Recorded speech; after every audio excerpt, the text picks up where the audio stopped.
안녕하세요. 사연을 부탁해입니다. 오늘의 사연을 소개하겠습니다. 어느 날 누나에게 전화가 걸려왔습니다. 엄마 몸이 많이 안 좋은 것 같은데 같이 병원 좀 다녀올 수 있어? 어디가 안 좋으신데? 이모한테 전화가 왔는데 요즘 엄마가 좀 이상하다고 하더라고. 얼마 전부터 계속 배가 아프다고 한다는데 걱정이 된다고 전화가 왔더라고. 엄마는 몸이 아프면 우리한테 말을 해야지. 왜 아무 말도 안 하고 계신 거야? 엄마가 우리한테 아프다고 말할 뿐이니? 엄마한텐 항상 우리가 먼저잖아. 그러니까 네가 모시고 병원에 좀 가봐. 내가 한국에 있었으면 모시고 갔을 텐데 상황이 상황인지라 미안하네. 아니야, 내가 모시고 다녀올게. 라며 전화를 끊었는데요. 옆에서 듣고 있던 아내가 물었습니다. 왜? 어머님 어디 아프시대? 얼마 전부터 아프다고 하셨다는데 모시고 병원 좀 다녀와야 할 것 같아. 내가 모시고 가라고? 아니, 내가 모시고 갈 거야. 당신 엄마랑 같이 있는 거 불편하다며. 꼭 그런 건 아니지만 솔직히 편하진 않지. 아내가 말끝을 흐리다가는 제 눈치를 보고 있었습니다. 그렇게 며칠 뒤 엄마를 모시고 병원에 다녀왔는데요. 여러 가지 검사를 마친 의사 얼굴이 심상치 않더니 암이 의심된다는 말을 했습니다. 그날은 아내도 눈치가 보였는지 따라왔었는데요. 의사 입에서 암이라는 소리가 나오자마자 혼비백산하는 모습이었어요. 어머니를 모시고 집에 와서 방에 눕혀드리고는 베란다로 가서 홀로 긴 한숨을 내쉬고 있었는데요. 뒤따라 나오던 아내가 불만스레 물었습니다. 어머님 언제까지 여기 모실 거야? 뭐? 그게 무슨 말이야? 아니, 그때도 말했지만 난 불편해서 어머님이랑 같이 못 지내는 거 당신도 잘 알고 있잖아. 아내의 목소리에서 어떠한 감정도 느껴지지 않아 소름마저 끼쳤는데요. 순간 길을 의심한 채 아내 얼굴을 빤히 바라보고만 있었어요. 문득 결혼 전 어머니가 했던 말이 주마등처럼 스치고 지나갔거든요. 결혼할 때는 마음이 따뜻한 사람이랑 해야 하는 거야. 얼굴만 보고 결혼하면 나중에 꼭 후회하기 마련이야. 그날 아내의 행동을 보며 어머니의 말이 무슨 뜻인지 깨닫게 되었고 어머니의 말을 듣지 않았던 것에 대한 후회가 물밀듯 밀려왔습니다. 이런저런 생각으로 머릿속이 복잡해지고 있을 무렵 아내가 다시 말을 꺼냈어요. 어머님 아프시니까 내가 며칠 동안은 참아볼게. 그치만 그 이상은 어려우니까 당신도 처신 똑바로 해. 당신 말 한 번 잘했어. 그럼 당신 생각에는 내가 어떻게 해야 처신을 잘하는 거야? 너무도 아무렇지도 않은 아내의 모습에 정이 떨어졌기에 오히려 차분한 목소리로 물었습니다. 그야 형님한테 모시라고 해야지. 내가 어머님 친자식도 아닌데 떠맡을 순 없는 노릇이잖아? 하긴 당신은 우리 엄마랑 피 한 방울도 안 섞였으니까 그러면 안 되긴 하겠지. 당연하지. 난 당신이 합리적으로 생각할 줄 알았어. 아내가 급 밝아진 얼굴로 대답을 했는데요. 그 모습이 어찌나 역겹던지 순간 속이 울렁거릴 지경이었습니다. 그런 아내에게 통보하듯 말을 했습니다. 걱정하지 마. 당신한테 그런 부탁은 안 할 테니까. 그래서 곰곰이 생각을 좀 해봤는데 내가 회사 그만두고 엄마 병간 하려고. 뭐? 당신 회사를 그만두면 우린 뭐 먹고 살아? 아내의 날카로운 목소리가 거슬려 잔뜩 인상을 쓰다가는 헛웃음이 터져나오고 말았어요. 결혼 후 아내는 체계적으로 임신을 준비하고 싶다며 저와 상의도 없이 회사를 그만뒀습니다. 평소 아내가 대인관계를 많이 힘들어했다는 걸 너무나도 잘 알고 있었기에 이해해주려 노력했고요. 하지만 회사를 그만둔 아내는 육아 계획에는 전혀 관심도 없었고 종일 쇼핑을 하거나 여기저기 놀러 다니기 바빴습니다. 퇴근을 하고 집에 들어가면 집에 없기 일쑤였고 아내에게 전화를 해서 저녁밥에 대해 묻기라도 하면 버럭 짜증부터 냈습니다. 내가 밥하는 식모도 아니고 밥 정도는 당신이 챙겨 먹을 수도 있잖아. 나 지금 친구들이랑 중요한 얘기 중이니까 라면 끓여 먹던지 해. 라며 전화를 끊기 바빴습니다. 그로 인해 제 불만은 쌓일 대로 쌓여가고 있었고요. 그나마 다행이었던 것이 장모님께서 일주일에 몇 번씩 반찬을 해서 가져다 주시곤 했는데요. 장모님은 아내와는 전혀 다른 분으로 그날도 홀로 라면을 끓여 먹고 있었는데 반찬을 가지고 들어오시던 장모님이 혼비백산한 채 물었어요. 아니, 얘는 어디 가고 자네 혼자 라면을 끓여 먹고 있어? 내가 반찬에서 넣어둔 것도 있을 텐데. 저기 그게 밥통에 밥이 없더라고요. 그냥 귀찮아서 라면 끓였어요. 자네 라면 싫어하잖나. 근데 얘는 어디 갔어? 모르겠습니다. 친구들 만나러 갔겠죠. 이런 정신 나간 인간을 봤나? 혹여나 나갔더라도 남편 퇴근 시간에 맞춰서 들어왔어야지. 이게 뭐 하는 짓이야? 조금만 기다려보게나. 내가 얼른 밥 차려줄 테니까. 아닙니다. 저는 진짜 괜찮습니다. 괜찮긴 뭐가 괜찮아. 사돈 양반이 자네가 이런 대접받는 거 알아봐. 얼마나 속이 상하시겠어. 내가 이 인간을 가만 안 놔둘 참이야. 장모님이 제가 먹고 있던 라면을 싱크대에 그대로 부어버리고 급히 쌀을 씻어서 밥을 했습니다. 그 모습에 제가 안절부절 못한 채 서 있었고요. 장모님, 저는 진짜 괜찮은데. 집에 들어오기만 해봐 그냥. 자네처럼 착한 사람이 어딨다고 이따위로 대접을 할 수가 있어. 그날 장모님과 함께 불편한 식사를 했는데요. 식사를 하던 중 장모님이 제 숟가락 위에 반찬을 올려주며 눈물을 훔치기도 했습니다. 내가 미안하네. 혼자 자식들 먹여 살리느라 잘못 가르친 내 잘못이네. 아닙니다, 장모님. 저는 진짜 괜찮습니다. 제가 장모님을 달래고 있었는데요. 그제서야 집에 들어오던 아내가 놀라서 물었습니다. 뭐야? 엄마 지금 우는 거야? 왜 우는 거야? 혹시 당신이 엄마 울린 거야? 뭐가 어쩌고 어째? 넌 지금 이 시간까지 뭐하다 이제 들어오는 거야? 이서방 퇴근할 때 맞춰 밥은 챙겨줘야 할 거 아니야? 장모님이 아내에게 삿대질까지 하며 소리치고 있었는데요. 뭐야? 내가 밥 안 차려줬다고 당신이 이른 거야? 아내가 잠시 노려보다가는 억울하다는 듯이 장모님께 말을 했어요. 엄마, 요즘 세상이 어떤 세상인데 그런 말을 하고 있어. 남녀가 집안일도 공평하게 해야지. 그건 맞벌이를 했을 때 얘기고 너 회사 그만두면서 이서방한테 뭐라고 했어?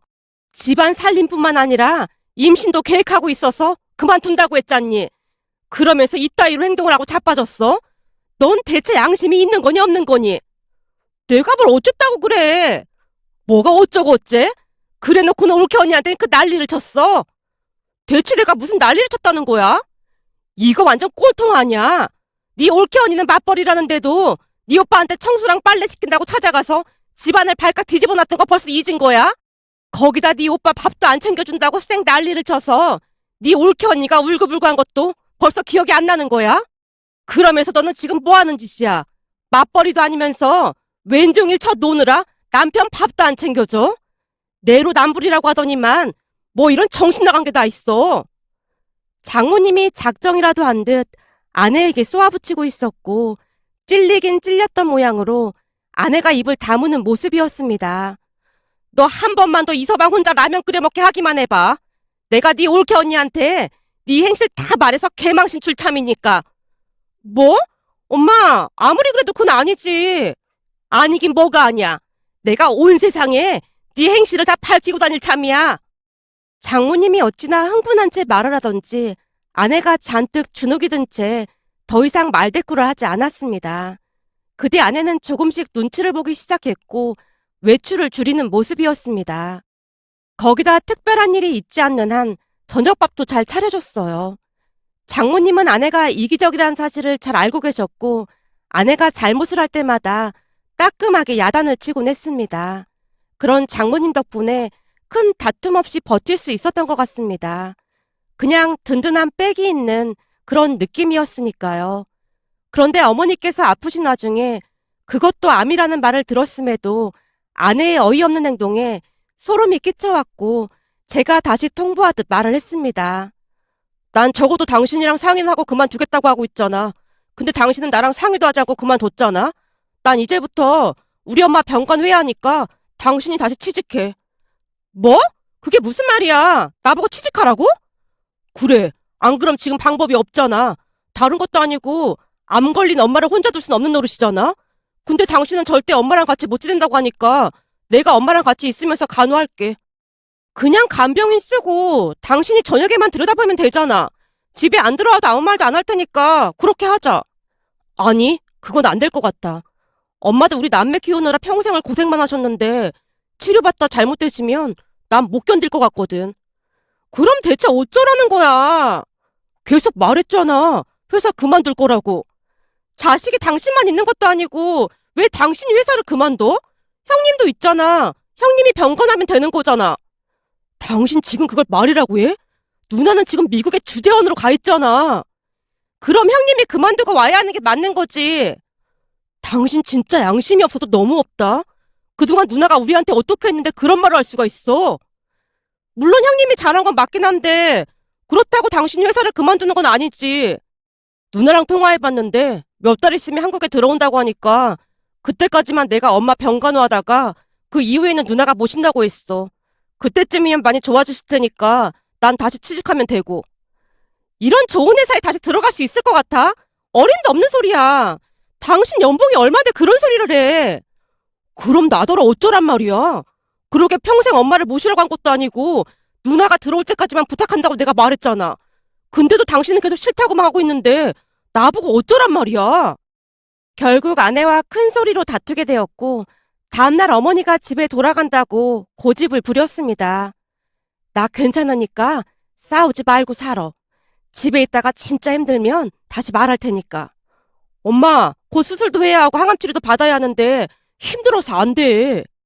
괜찮아. 정 힘들면 말할 테니까 신경 쓰지 말고 집에 데려다 주기나 해.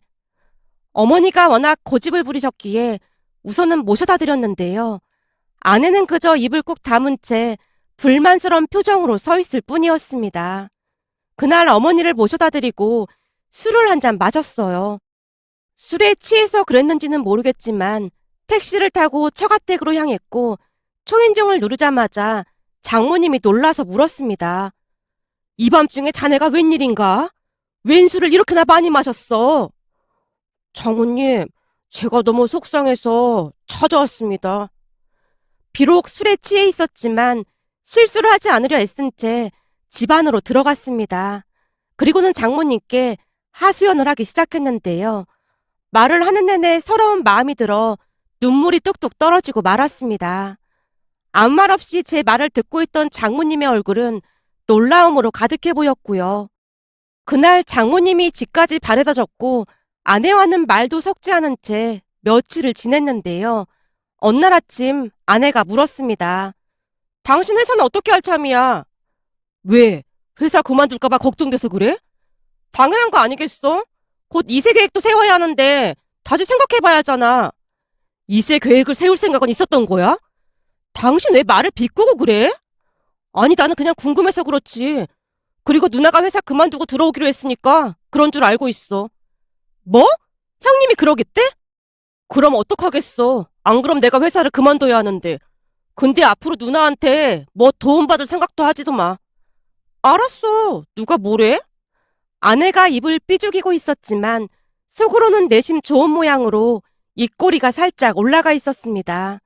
그렇게 한 달가량이 지났을 무렵 아내가 심각한 표정으로 말을 꺼냈어요. 여보, 내가 할 말이 있는데. 할 말? 무슨 할 말? 저기 그게 말이야. 오늘 오빠한테 연락이 왔는데 엄마가 위암이시래. 뭐? 위암? 갑자기 그게 무슨 소리야? 그러게 말이야. 나도 지금 손이 벌벌 떨리고 해서 어떻게 해야 할지 모르겠어. 진짜 기가 막히네. 이게 웬 난리야? 내 말이 그 말이야. 어머님 안 걸린 지 얼마 되지도 않았는데 우리 엄마도 암이라니. 이게 말이나 되는 소리냔 말이야. 아내가 망연자실한 채 넋이 나간 듯한 얼굴이었습니다. 그런 아내를 보며 제가 물었어요. 그럼 형님이 장모님 모시고 있어야겠네. 근데 형님 지방에 계신데 그쪽 병원에서 수술을 받으실 건가? 뭐? 말이 되는 소리를 해. 거기 촌동네인 거 몰라서 그런 말을 하고 있어? 그럼 장모님 병간호는 누가 하는 거야? 형님이 회사를 그만둘 건가?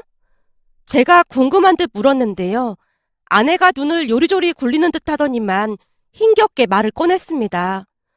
내가 이런 말 할 자격이 없는 건 잘 아는데 혹시 우리 집으로 모시고 오면 안 될까? 여기서 땡땡 병원까지 가깝기도 하고 해서 그게 제일 나을 것 같은데. 뭐?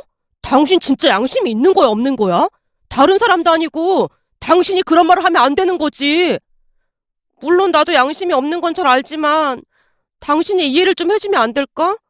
거기다 지금 우리 오빠네는 오빠가 주식하다 말아먹어서 빚만 잔뜩이라고 하더라고. 뭐? 형님이 주식해서 빚까지 졌다고? 그랬다나 봐. 그래서 새언니가 산다 만다 난리도 아니었대.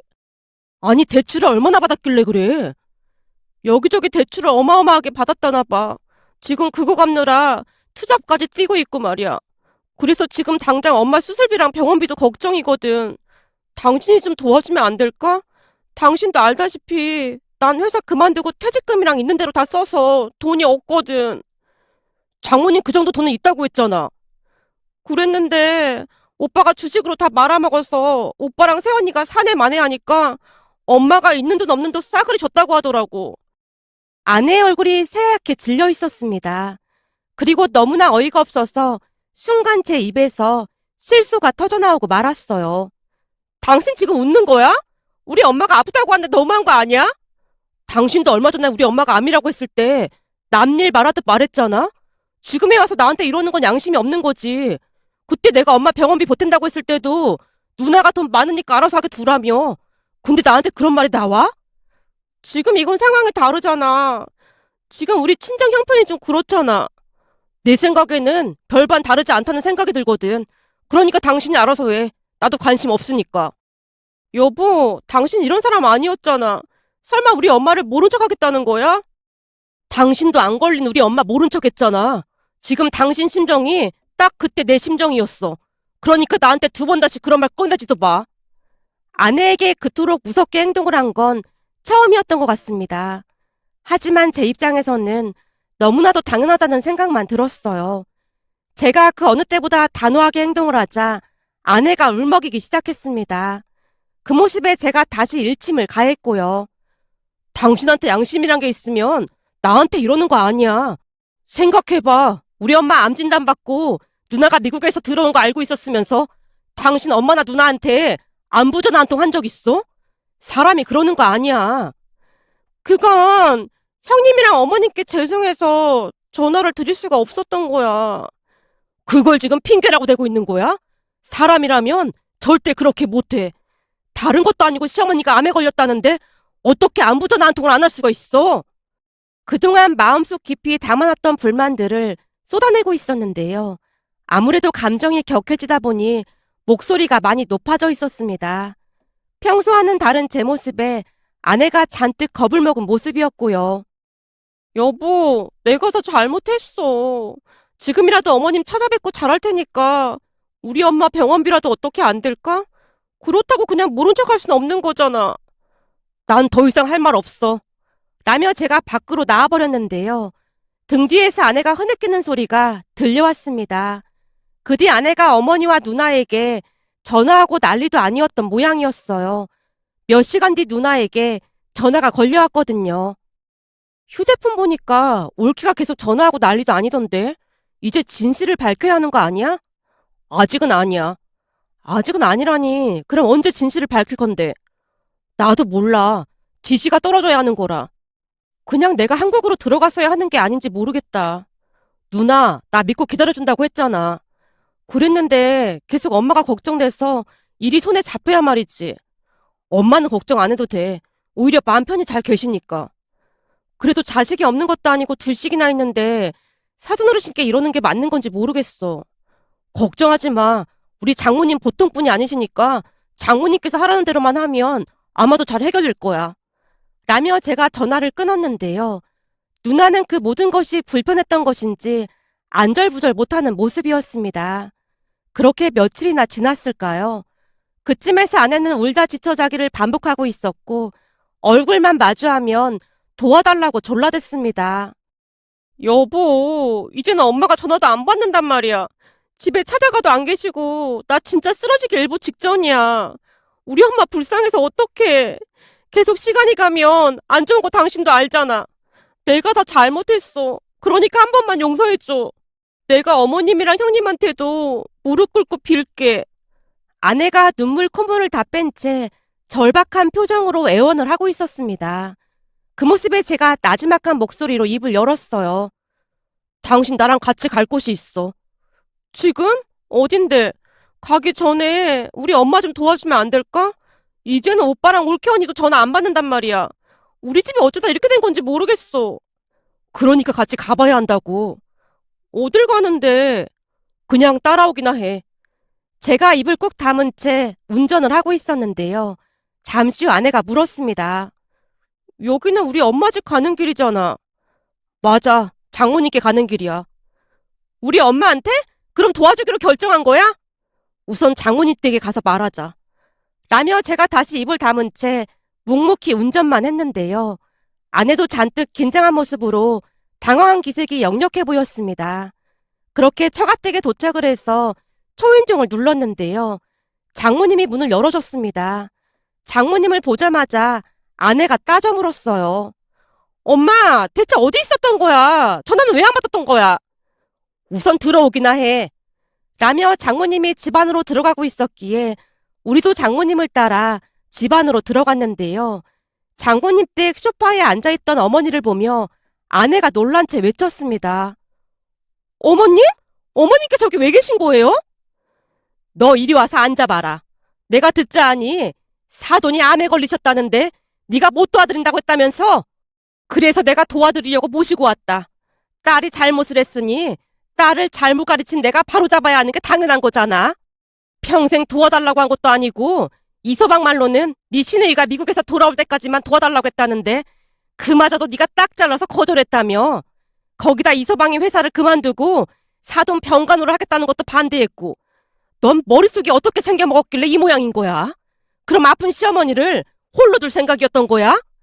네 시누이가 회사까지 그만두고 미국에서 돌아오기라도 했으면 대체 뒷감당을 어떻게 하려고 했어? 만약 그랬으면 이서방뿐만 아니라 시누이한테도 평생 못할 짓이야 이거사. 두고두고 원망할 텐데 어쩜 그렇게 생각이라는 게 없는 거니? 그런데가 엄마가 모시고 계시면 어떡해. 엄마도 암이라면서. 아내가 답답하다는 듯이 장모님께 묻고 있었는데요. 장모님이 기가 막히다는 표정으로 맞받아치고 있었습니다. 네 엄마가 암이라고 하니까 지금 네 심정이 어때? 엄만 잘 알면서 그런 걸 묻고 그래. 억장이 무너져 내려서 한숨도 못 자고 밥도 못 먹고 있지. 그럼 입장 바꿔서 이서방이랑 사돈처녀 심정은 지금 어떻겠어? 그 순간 아내의 입에서 가느다란 탄식이 새어나왔습니다. 그리고는 무릎을 꿇고 용서를 빌었습니다. 잘못했습니다. 제가 참 나쁜 짓을 했습니다. 이제야 알겠어? 넌 어쩜 좋게 말하면 깨닫지를 못하는 거야? 이 엄마가 꼭 이렇게까지야 깨달을 수가 있는 거니? 그럼 혹시 엄마가 암이라고 했던 거는 그래 이거사. 역지사지가 되어보라고 내가 이서방한테 다 시킨 거야. 이제야 이서방이랑 사돈처녀 심정이 이해가 돼? 잘못했어요. 어머님, 제가 다 잘못했어요. 아내가 바닥에 엎드린 채 통곡을 하고 있었습니다. 아마도 장모님이 암이 아니라는 안심과 함께 후회가 물밀듯 밀려온 게 아닌가 싶었어요. 한참을 울고 난 뒤 아내가 어머니와 제게 다시 한번 허리 숙여 사과를 했습니다. 이후 장모님이 그동안 있었던 일에 대해 설명을 하기 시작했습니다. 그러니까 제가 술에 잔뜩 취해서 장모님 댁에 갔던 날부터 장모님께서 계획을 세웠다고 합니다. 그날 이서방 얘기 듣고 나야말로 억장이 무너지더라니까. 그래서 결국 내가 이서방한테 그렇게 하라고 다 시켰어. 그럼 엄마가 어머님 병간 해드렸던 거야? 항암 치료하고 오면 좀 힘들어 하시긴 했지만 병간 오라고 할 것도 없었어. 우린 그냥 친구처럼 맛있는 것도 먹고 TV도 보면서 외롭지 않게 지냈다. 안 그래요, 사돈? 그럼요. 사돈한테는 미안한 얘기지만 자식보다 사돈이 더 편했답니다. 미안하긴요. 저도 그랬는걸요. 이래서 자식들 키워봐야 아무 소용도 없다는 겁니다. 앞으로도 우리 이렇게 서로 의지하면서 삽시다. 어머니와 장모님이 서로 손을 맞잡고 활짝 웃고 있었습니다. 그 모습에 아내가 기어들어가는 목소리로 물었고요. 그럼 오빠가 주식해서 다 날렸다는 것도 거짓말이었겠네? 당연하지. 네 오빠가 어디 그럴 사람이야? 네 새언니가 얼마나 꼼꼼하고 알뜰한 사람인데 그럴 리가 있겠어? 그러니까 너 앞으로 새언니한테도 잘해. 세상에 네 새언니 같은 사람이 어디 있는 줄 알아? 알았어. 내가 다 잘못했어. 아내가 다시 눈물을 쏟고 있었습니다. 그 뒤 아내는 변하고자 많이 노력하는 모습이었고, 어머니가 치료를 위해 병원에 가실 때마다 동행하는 모습이었어요. 그럴 때마다 장모님께서 흐뭇한 미소로 지켜보셨고요. 어느 날은 장모님이 조용히 물었습니다. 어때? 이제는 진짜 정신을 차린 것 같지? 네, 완전 다른 사람이 됐어요. 전에는 제가 아프다고 하면 공감도 잘 못하고 그랬는데 요즘은 많이 아픈지 묻기도 하고 공감해 주려고 노력도 하더라고요. 미안하네. 그리고 이해해줘서 고마워. 아닙니다. 저는 장모님 같이 현명하신 분이 제 장모님이라 세상에서 가장 행복한 사위인걸요. 그래도 사돈 건강이 많이 좋아져서 얼마나 다행인지 몰라. 그날 장모님의 얼굴은 장미꽃보다 아름다워 보였다고 해야 할까요? 제가 그런 장모님의 손을 잡아드렸는데요. 주름 가득한 장모님의 손이 그저 따뜻하기만 했습니다. 그러면서 그 젊은 나이에 홀로 되신 채 얼마나 고생을 하셨을지 우리 어머니와 장모님의 인생이 참으로 안타깝다는 생각만 들면서 울컥하고 말았습니다. 앞으로는 두 분이 꽃길만 걷길 간절히 바라봅니다. 오늘의 사연은 여기까지였습니다. 즐겁게 보셨다면 구독, 좋아요 부탁드립니다. 고맙습니다.